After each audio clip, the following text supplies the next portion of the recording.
Bismillahirrahmanirrahim. My dear students, welcome to my YouTube channel Eduquest Pro. Dear students, आज हम 10th biology chapter number 11 का अगला topic देखेंगे, that is disorders of kidneys. पहला disorder जो हम देखने जा रहे हैं दैट इज किडनी स्टोन्स, गुर्दे में पत्थरी का बन जाना। बड़ा कॉमन है, आपने अक्सर सुना होगा। व्हेन यूरिन बिकम्स कॉन्सेंट्रेटेड, जब पेशाब गाढ़ा हो जाता है, क्रिस्टल्स ऑफ मैनी साल्ट्स, तो बहुत सारे साल्ट्स की crystals like calcium oxalate, calcium phosphate, ammonium phosphate and uric acid etcetera are formed in it. जब पेशाब गाढ़ा हो जाता है तो पेशाब के अंदर बहुत सारे साल्ट्स की क्रिस्टल्स बनना शुरू हो जाती हैं। Such crystals can not pass in urine and form hard deposits called kidney stones. ये जो क्रिस्टल्स हैं ये पेशाब के ज़रिए इनका इखराज नहीं हो पाता और ये हमारे किडनीज के अंदर हार्ड डिपॉजिट्स बनाना शुरू कर देती हैं, इकट्ठी होना शुरू हो जाती हैं और इस कंडीशन को हम किडनी स्टोन बोलते हैं। बेटे अगर कॉजेज़ की बात करें तो नंबर 1 कॉज है एज। बढ़ती हुई उम्र के साथ किडनी स्टोन का इंसिडेंस या खदशा या ख़तरा जो है वो ज़्यादा होता जाता है। दूसरे नंबर पे है डाइट। अगर हमारी डाइट में बहुत ज़्यादा लीफी या ग्रीन वेजिटेबल्स हैं और हमारा साल्ट्स का इंटेक बहुत ज़्यादा है या विटामिन सी या विटामिन डी का इंटेक ज़्यादा है तो ये भी एक वजह हो सकती है किडनी स्टोन की। उसके अलावा recurring urinary tract infections, UTI एक बड़ी कॉमन कंडीशन है। यूरिनरी ट्रैक्ट इन्फेक्शन बार बार होने वाले, रिकरिंग मीन बार बार होने वाले यूरिनरी ट्रैक्ट इन्फेक्शंस भी किडनी स्टोन की वजह बन सकते हैं। इसके अलावा जो मोस्ट निगलेक्टेड कॉज है लेस इनटेक ऑफ वाटर, पानी का ज़रूरत से कम इस्तेमाल एंड अल्कोहल कंजम्पशन यानी शराब नोशी। ये स्टूडेंट्स अगर हम सिम्टम्स की बात करें तो इसका पहला सिम्टम जो है सीवियर पेन इन किडनीज, गुर्दों में शदीद किस्म का दर्द होता है।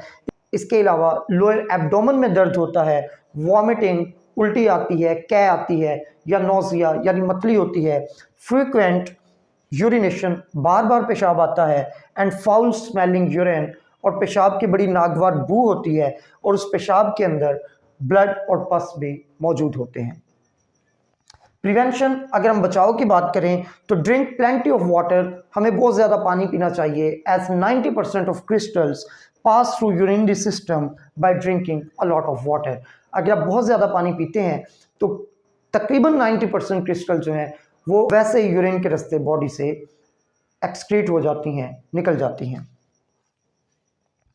ट्रीटमेंट की बात करें तो इसका 2 तरह से ट्रीटमेंट हो सकता है। नंबर 1 है सर्जिकल ट्रीटमेंट यानी सर्जरी के ज़रिए इलाज, और इसमें जो इफेक्टेड एरिया है उसको हम खोलते हैं, काट के, इंसाइज करके, चीर के उस मुतासरा हिस्से को खोला जाता है और उसके अंदर जो स्टोन्स हैं उनको निकाल दिया जाता है।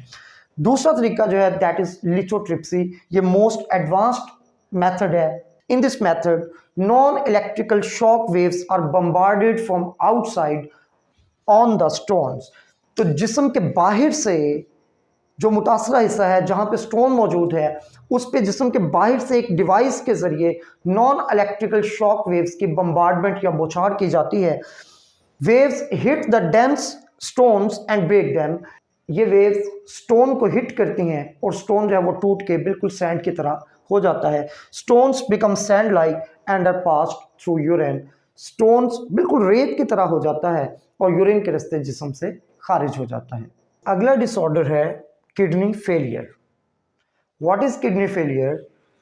कंप्लीट और partial failure of kidneys to function.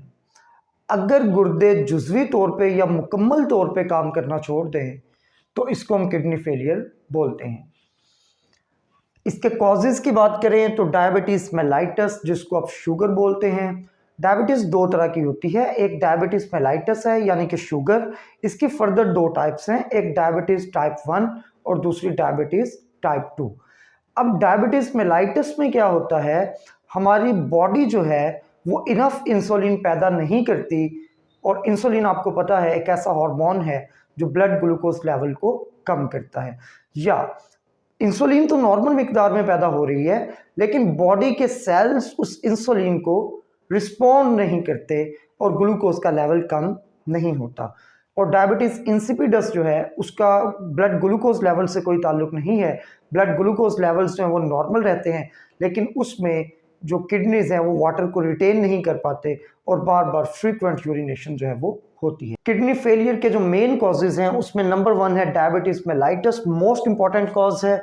उसके बाद हाइपरटेंशन यानी high blood pressure, sudden interruption in the blood supply, kidneys को खून के बहाव में अचानक कोई रुकावट आ जाए तो इस वजह से भी किडनी फेलियर हो सकता है, as well as drug overdose, कोई दवाई ज़रूरत से ज़ायद मिकदार में ले ली जाए या एक्सपायर्ड मेडिसिन ले ली जाए, या आजकल ये जो हुक्मा वगैरह के कुश्ते इस्तेमाल किए जाते हैं, तो नीम हकीम ख़तरा जान और नीम मुल्ला ख़तरा ईमान, तो इन नीम हकीमों से बच के रहिए और प्रॉपर मेडिसिन जो है वो लीजिए। सिम्टम्स की बात करें तो high level of urea and other waste like creatinine, तो खून के अंदर यूरिया और क्रिएटिनिन की मिकदार जो है वो ज़्यादा हो जाती है क्योंकि गुर्दे इसको ठीक तरह से एक्सक्रीट नहीं कर रहे होते। वॉमिटिंग यानी उल्टी और नौजिया यानी कि मतली, वेट लॉस वजन में कमी, फ्रीक्वेंट यूरिनेशन बार बार पेशाब आना एंड ब्लड इन यूरिन, और पेशाब के अंदर खून भी मौजूद होता है।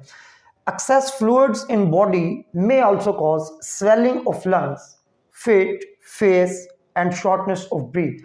अब बॉडी के अंदर फ्लूइड जो है उनकी मिकदार ज़्यादा हो जाती है क्योंकि किडनीज नॉर्मल तरीके से पेशाब बना के उन एक्स्ट्रा फ्लूइड्स को बॉडी से बाहर नहीं निकालते। अब अगर ये फ्लूइड्स जो हैं ये टिश्यूज़ के अंदर इकट्ठे होना शुरू हो जाएं तो इस कंडीशन को हम एडिमा बोलते हैं। एडिमा, इसको ड्रॉप्सी या हाइड्रोप्सी भी बोलते हैं। इसमें टिश्यू फ्लूइड्स के अंदर पानी जमा हो जाता है, ख़ासतौर पे आपके पैरों में और टखनों में, एंकल्स में, और फेस पे स्वेलिंग जो है वो नज़र आती है। शॉर्टनेस ऑफ ब्रीथ यानी कि प्रॉपर तरीके से डीप ब्रीथ जो है वो नहीं हो पाता। The kidney failure is treated with dialysis and kidney transplant. इसका ट्रीटमेंट क्या है? 2 ट्रीटमेंट्स हैं, एक डायलिसिस है और दूसरा है किडनी ट्रांसप्लांट। अगर एंड स्टेज किडनी फेलियर हो तो फिर ट्रांसप्लांट के अलावा कोई ऑप्शन नहीं बचता, अदरवाइज डायलिसिस के जरिए रीनल फेलियर का ट्रीटमेंट किया जा सकता है। What is dialysis? Cleaning of blood by artificial ways, मसनूई तरीके से खून की सफाई को डायलिसिस कहा जाता है।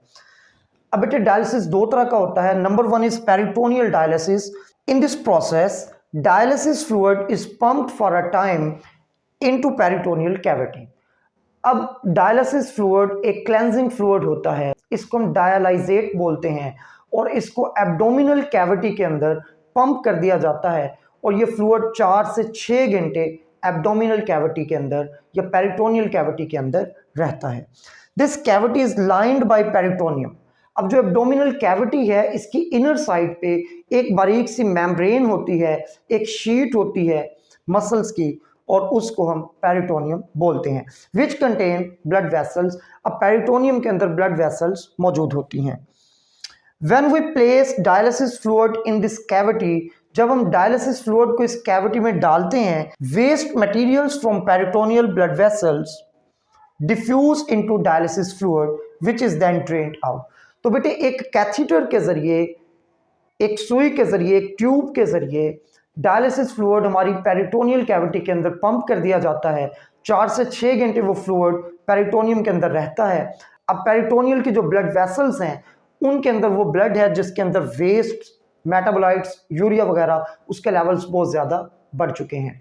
तो होता क्या है, डिफ्यूजन के ज़रिए वो यूरिया और बाकी टॉक्सिन्स जो हैं वो पेरिटोनियम की जो कैविटी है वो एक नेचुरल फिल्टर के तौर पे काम करती है और सारे वेस्ट मटेरियल जो हैं वो इस डायलाइजेट यानी डायलिसिस फ्लूइड के अंदर जमा हो जाते हैं। 4 से 6 घंटे के बाद इस डायलिसिस फ्लूइड को ड्रेन आउट कर लिया जाता है, बाहर निकाल लिया जाता है, और इस तरह ब्लड जो है वो साफ हो जाता है। अब कितनी अमाउंट में डायलिसिस फ्लूइड पंप किया जाता है?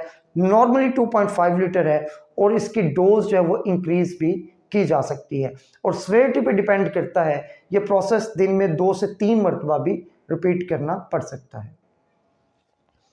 अब बेटे इंपॉर्टेंट बात ये है कि इस किस्म का डायलिसिस जो है ये आप घर पे भी परफॉर्म कर सकते हैं, लेकिन इसको डेली बेसिस पे करना पड़ता है। नेक्स्ट है haemodialysis. What is haemodialysis? In this process patients blood is pumped through an apparatus called dialyzer. Dialyzer is just like an artificial kidney, और पेशेंट का जो ब्लड है उसको एक डायलाइजर के अंदर पंप किया जाता है. The dialyser contain long tubes.